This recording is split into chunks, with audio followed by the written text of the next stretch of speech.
often. By the time he was 17, Stef was on the streets more often. Balancing the line between surviving and remain. Balancing the line between surviving and remain. The streets didn't give much room for dreams, though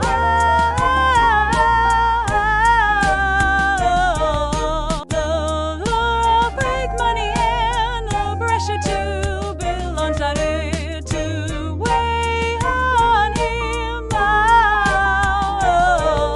He knew he had to make a name for himself, and the easiest way to do that was through the streets' most dangerous currency favors.